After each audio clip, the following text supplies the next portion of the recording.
So, Brother Farouk, thank you so much for coming to the show. To be in these places at the time that.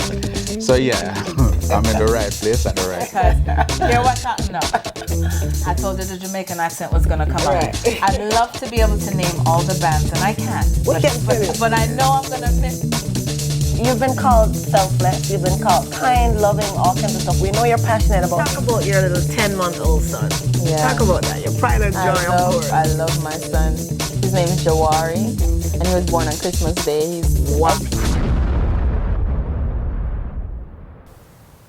Welcome to PEP Talk. We have a very interesting segment this week. We're talking to women who are walking tall, and these are powerful women who reside in the Washington, D.C. area, and they're doing tremendous work in the community as well as in their personal lives.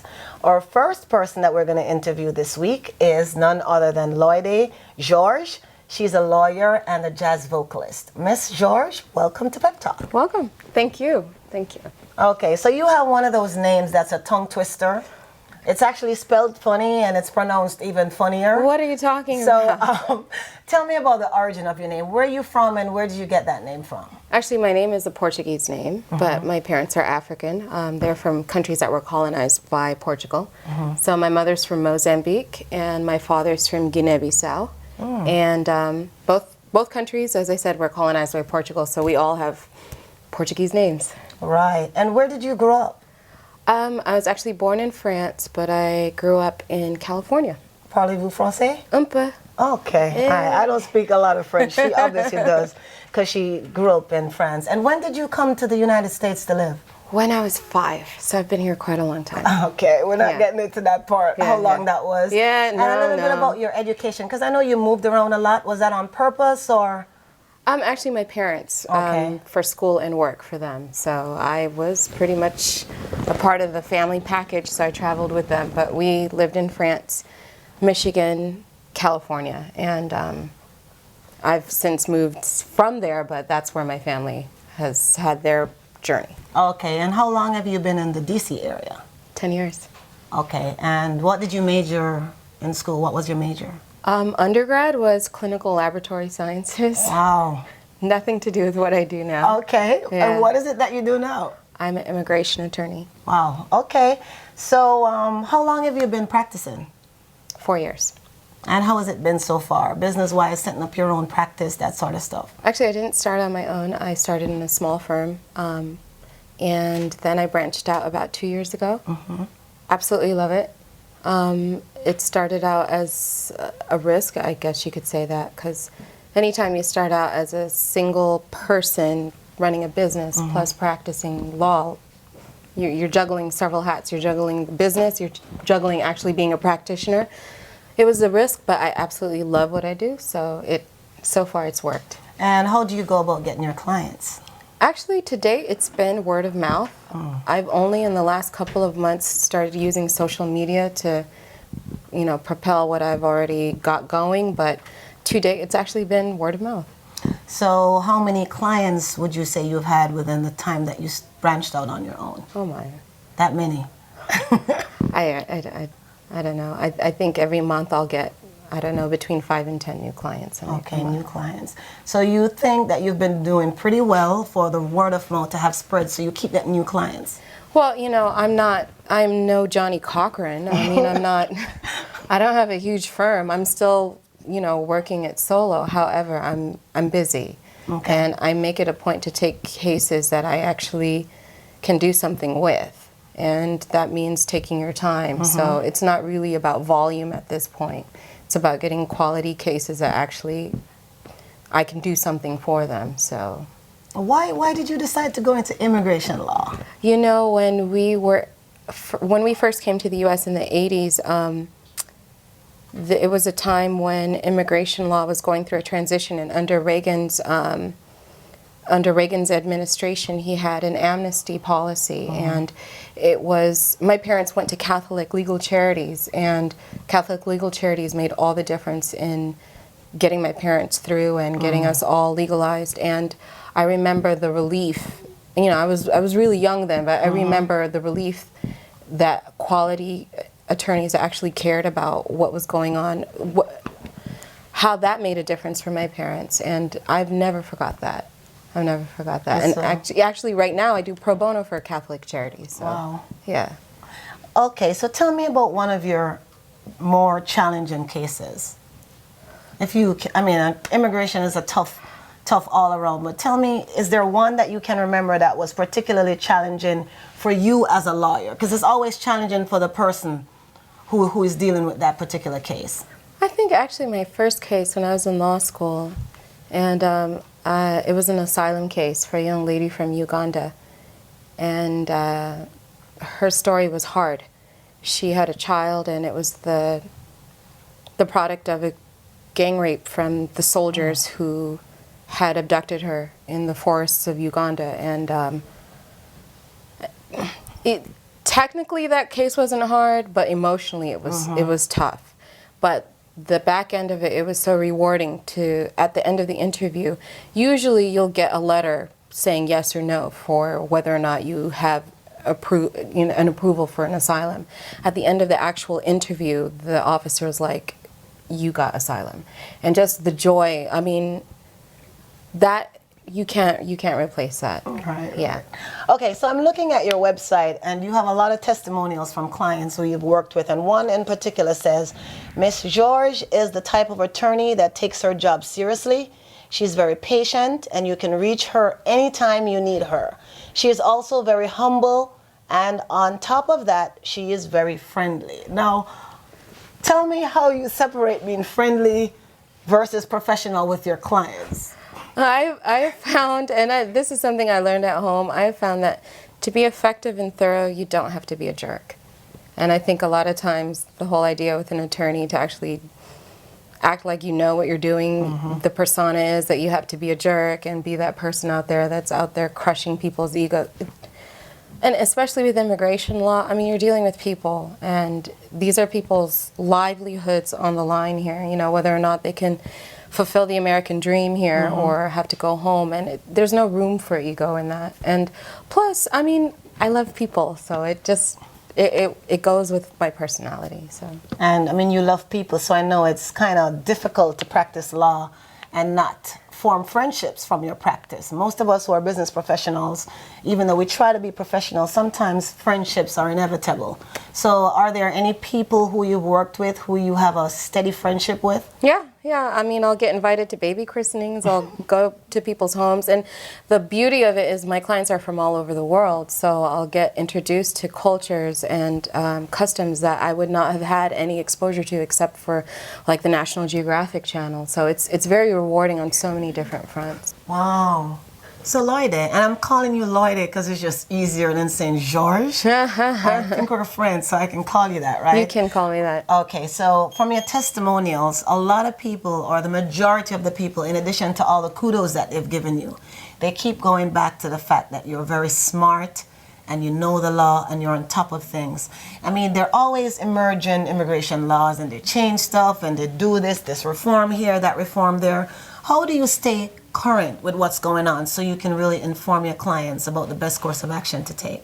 I think, well, I mean, with any craft, you have to be well versed in what you're doing. So, and it's interesting to me. So I'm always reading on what's the latest. And then I'm part of organizations that routinely update everybody that's a member on all the latest information. So, and you don't do your job well if you don't know what's going on. And the laws are constantly changing, and or they are applied differently depending on the facts. So, I mean, my reputation would go down the tubes if I actually didn't keep up with the law. So it's to my benefit. Plus, I like it. Okay. Yeah. Okay. So you're constantly learning about new stuff. That's every day is every case that walks in. I mean, maybe the general details you know how the law works, but you're always figuring out nuances, because the idea is you're trying to find a way within the law to help somebody.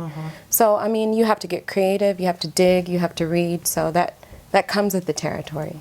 Okay. And I know also that what you started doing recently, since you started your own company and you're reaching out through social media, is sending out tips of the week. What are some of the things that you would say to people who have tough immigration cases and they're trying to figure out how they go about getting to know what they should do, what's their responsibility versus what their lawyer should do for them. Talk a little bit about that. Well, I think one of the biggest pitfalls that I see when clients come to me is either listening to their friends who had cases that they think are similar to them. So they're getting basically street corner advice. I mean, that's not to say you can't speak to people that you know and say, hey, what do you think? But at the same time, I mean, we're dealing with the law. And if it's any other area of the law, you more than likely would go and get a lawyer. And immigration is no different, especially when one wrong turn could mean the difference between staying here or paying lots of money to be able to stay here to an attorney. And then the other thing is people not vetting the attorneys that they're going to. Unfortunately, one of the areas of law that is ripe with bad attorneys is immigration law. And sometimes people, you know, don't take the time to figure out, is this person good? Do they know what they're doing? And so a lot of my cases are cases that have been messed up, and they didn't have to be. So two things. One thing, vet who you're going to, and don't try to solve your problem yourself. Some things are basic, but if you are scratching your head wondering what to do, that probably means you need to find someone, pay a consultation fee, and actually figure out what your options are. And I know that some of the big things that people have, even if it's an easy enough case, is the whole tedious task of filling out those immigration forms and keeping records of those. Is that a service that you also help people with? Sure. I mean, that's part of what I do. If your case is straightforward and you're savvy enough, there's a lot that you can do on your own. But if you've got layers, and sometimes you don't know if you have layers, and that's why at the least pay a reputable attorney and sit down for a consultation. A reputable attorney won't take your money if you don't need them. However, they can at least tell you what your options are. And you probably won't even know what issues are lying in the closets unless you actually go for a consultation. And what about affordability? Because many of these immigrants, I know some of the issues that they have is that they probably are in the country illegally, and so their documents are not together, and so their papers might not be together. And I mean, do you do pro bono cases? Are you flexible enough to understand the conditions that they're going through, and so you'll customize their price based on their situation? I do. Well, there's two things. I do customize prices. I also do payment plans. So it's not like you're coming to me and giving me your firstborn child. I mean, I work with you. But that being said, sometimes you have cases where the people just don't have the money. And there are actually wonderful pro bono programs within the city, like I said, Catholic Legal Charities, and I do pro bono work for them. So if I can't help you for the price that you can afford, then I will refer you to somebody who can. But there's always options, but you have to know, you have to actually be proactive and seek those options. There's always somebody out there to help. Okay. And where do you see yourself as far as being an immigration attorney in the next, say, 5 years? You know, I never thought about it 5 years from now. Too. I still want to be doing it. I have no idea how big or small I'm trying to. For me, right now, it's been a process because I'm also balancing the business end as well as actual practice. I just want to be at a place where I'm not thinking about the business end. I'm just practicing. So if I could think about what I want to do in 5 years, dedicate myself to the law, and maybe, you know, by then I could afford somebody to handle the business. Okay, and I know I asked you this off camera before, but you also have another side of you that you're also very, maybe equally passionate about. That's the jazz vocalist side. How hard it is for you to balance your day job versus your night job? And I know the jazz vocalist thing is not just a night job, because it's something that you eat, sleep, and breathe. I mean, how do you go about balancing that? Well, actually, I've had to accept the fact that I cannot have both tracks full speed ahead at the same time. There's no way. I mean, anytime you do something, or anytime you want to do something well, you're going to have to give 100%. Or let me say that a different way. Anytime you want to see something project really fast, you probably will have to give 100% immediately. There's not enough hours in the day. So I've accepted that the music is going to be a slow burn, but it's going to be a quality slow burn, and I'm okay with that. Okay. Yeah. So we're going to take a break right now, and when we come back, we'll talk about what happens to Miss George in the evening when the real Loide comes alive. That sounds so scandalous. Thanks for staying with us. If you missed it, we're interviewing Loide, who is a jazz vocalist. And in the first segment, we spoke about Loide's work as a lawyer. That's her day job. And for this segment, we're going to talk about the beautiful music that she makes. As a little girl, my daddy used to say, let the Lord above guide you every day. Life is full of tracks and sometimes you may fall, but through it all, he'll be there. Don't forget where you come from. My daddy said, don't forget where you've been. Life is full of triangles. My child, I hope you're listening.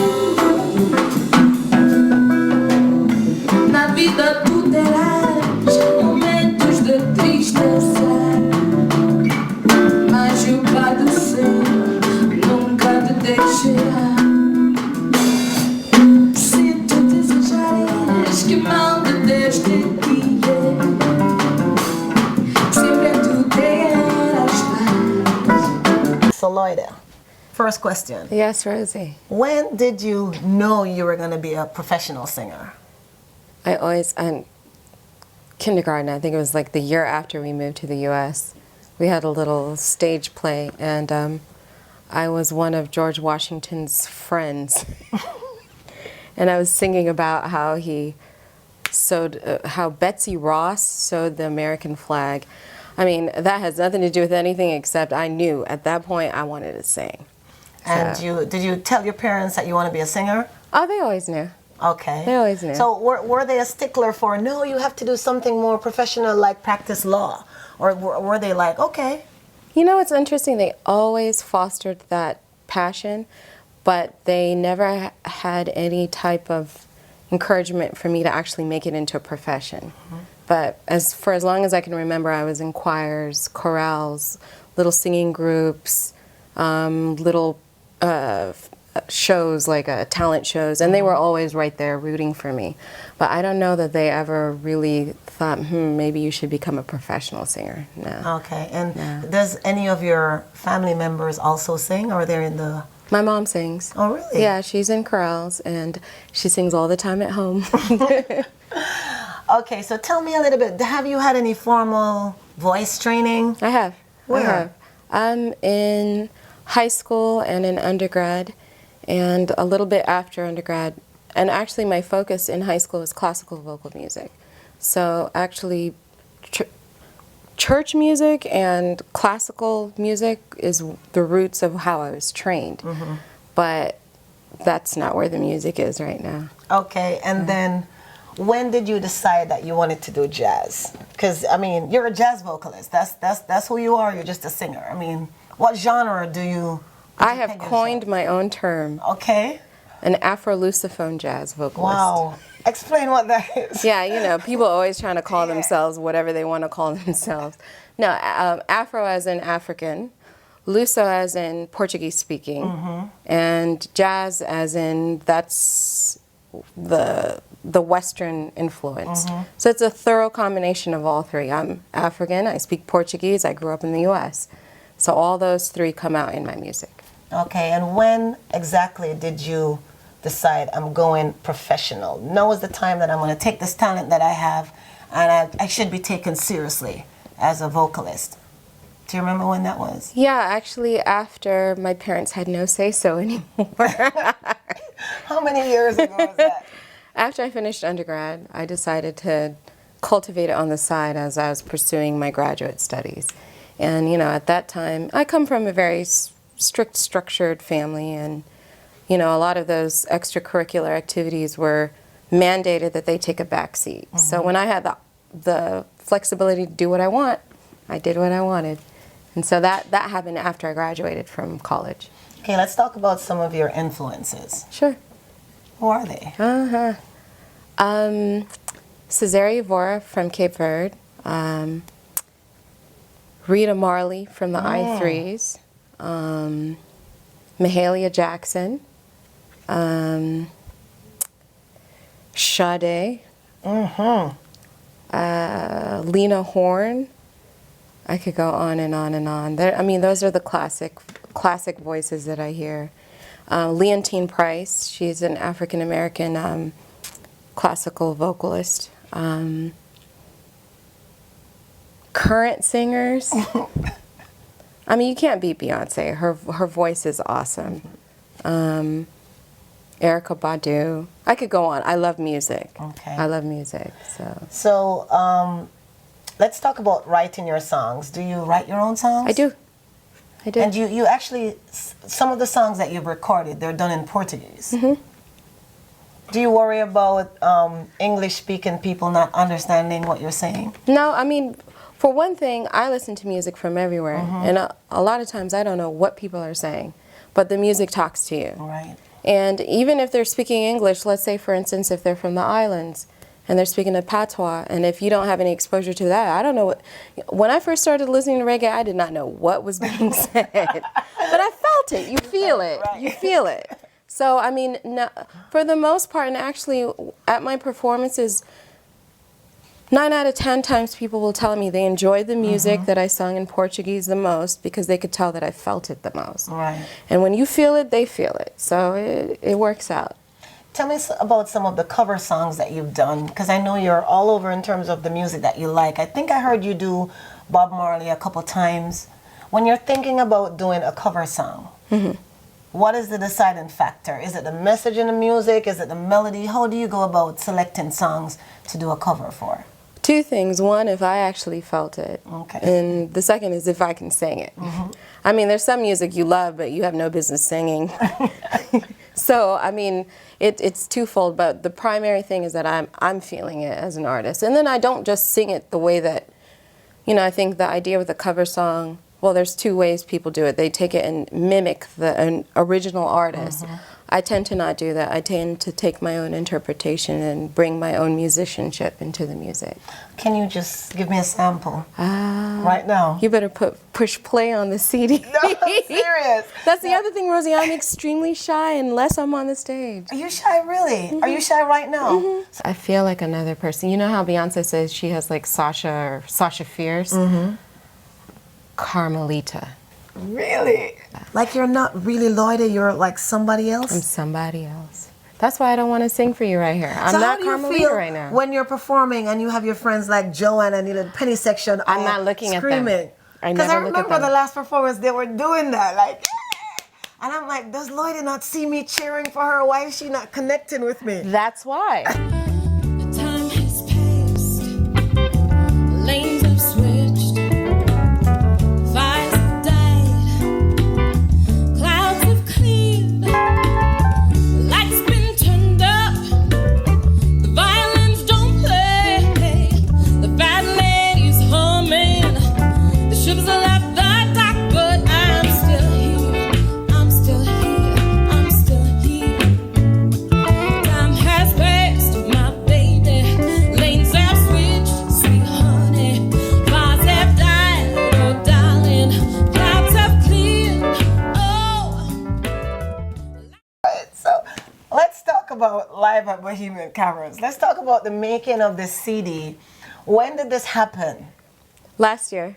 Last year? Yeah, last year. Last June 2009. And how long did it take you to do this whole CD project in terms of the cover shots, the songs, putting them together, you know, finding a venue to do it, and why did you decide to do it live? Well, there's 2 things. I knew that I did not want to be in a studio with tracks. I knew that I wanted musicians, quality musicians that I've worked with and that I know. And I knew that studio time plus paying all the musicians was going to cost money. So actually this was a CD on a budget. That's what it boiled down to. It's the it's the best way to, and then also you get to capture your essence live too, because there's the banter in between CDs, in between tracks that the listener is able to catch, so that they get the personality of the artist that they're listening to. And then on top of that, there's no magic, there's no smoke and mirrors with my music. So what you hear is what you get, and this is the best way to get it. And actually some of the CDs that I love the best were live recordings. Yeah. So tell me about some of the people who you worked with on the CD. I see Cuckoo's name on it, a bunch of other names, lots of musicians in the DC area who are doing things worldwide. Yeah. Talk about that. Well, one of the main creative contributors to this was Mongezi Ntaka, and he was actually Lucky Dube's original guitarist.